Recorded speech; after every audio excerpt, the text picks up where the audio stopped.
बात बकुली मठरे पाला महोत्सव महाविश्व पणा संक्रांति उपलक्षे पुण्यतया बैतरी नदी कूले बात स्थित बकुली मठ परिसर में 15तम सत्यनारायण पाला महोत्सव आरंभ होइछि।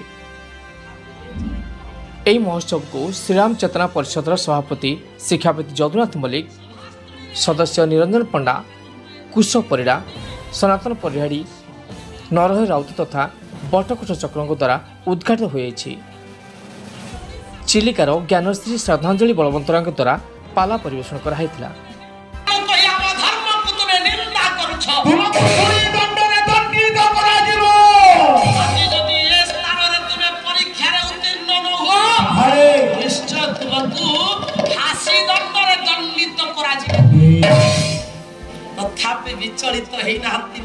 राजनगर माटीर वर्ष वर्ष केन्द्र तथा उत्तर सभापति मासिया मोला अन्न प्रसाद सेवा भंडार राउत प्रतिभा मासिया परिषद अन्न प्रसाद सेवन जनसाधारण व्यवस्था करते।